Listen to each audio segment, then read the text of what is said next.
Our new Foreign Minister has this weekend called on the West to heal its rift with Islam. Bob Carr says recent events in Afghanistan are troubling signs about the growing divide between the two cultures. Our next three guests have had feet at one time or another in both camps. They grew up in Christian, or at least nominally Christian households, but as adults they decided to convert to Islam. So what prompted the switch?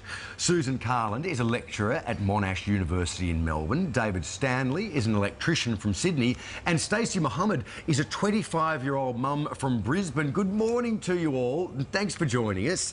Good morning. Susan, if I can start with you, what prompted your decision to convert to Islam?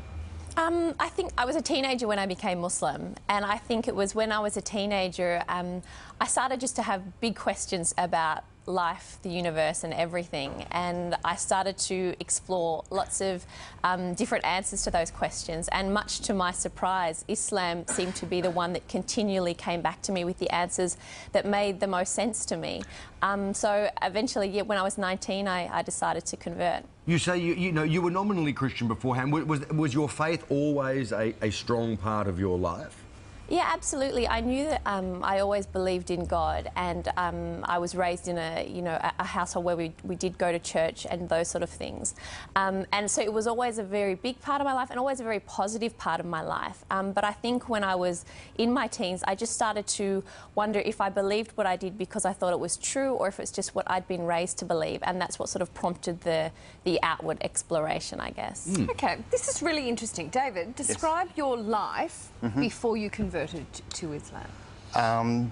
Typical young Aussie guy. Used to go out and, drink, smoke, have fun, just do crazy things. Also, I used to be quite a racist. Yeah, right. Yeah, and I didn't like Muslims at all. What did you know about Muslims before you became what I thought I knew about Muslims? Okay, so firstly, what I thought of Islam is I actually thought Islam was a place, and Muslims came from this place, and they hated everyone, and whoever wasn't a Muslim, I thought they wanted to convert them, and that was it. They're all from Islamabad.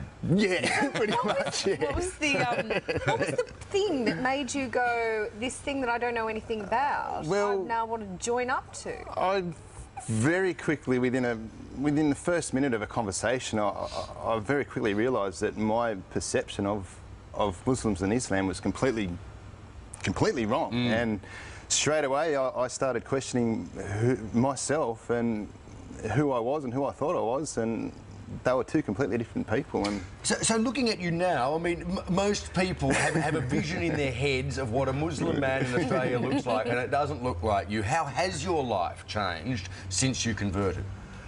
More on a personal level, physically, like looking after myself a bit better, not drinking, not smoking, which I really wanted to fix up quite some time prior to that, but I just needed that initial kick.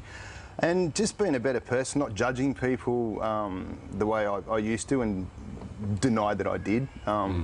Just more look at myself and fix myself instead of worry about what's happening out there. So more thoughtful about your own life. Yeah, which then cascades throughout to other people that you interact just with. Before we need to bring Stacey in as well, but I just really want to say, what was it other religions do you think are not as introspective? There's obviously not as much focus on health, but they don't force you to be a better person? No, totally not. It just wasn't working for me. Yeah, like I tried, other things, and in my heart it just wasn't sitting right, I'm not saying anything wrong about them, just for me it didn't work. So Stacey, you also had what many would describe as a typically Australian upbringing. Can you tell us about that, and also about how your family reacted, I suppose, when you told them you were planning on converting to Islam? Yeah, my family, they're very supportive. I grew up in a very small country town in northern New South Wales.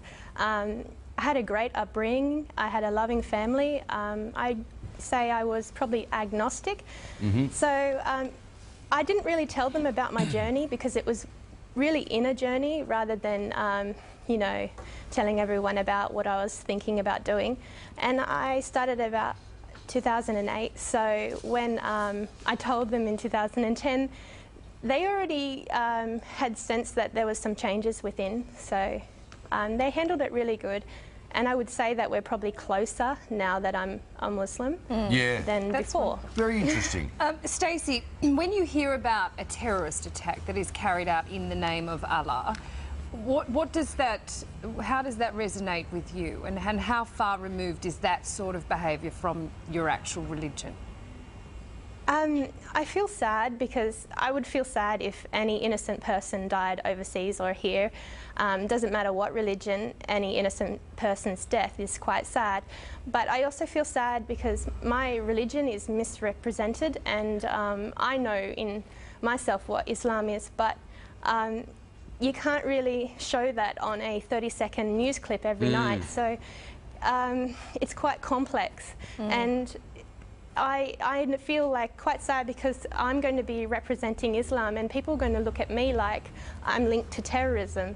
So that's not how I want my life to be and how I want my son's life to be when he grows up. So it's quite sad. It's interesting, isn't it? You know, the media and in fact the public, I think, concentrate on the excesses of a particular group of Muslims, regards to the treatment of women, for example, regards to you know, terrorist activity.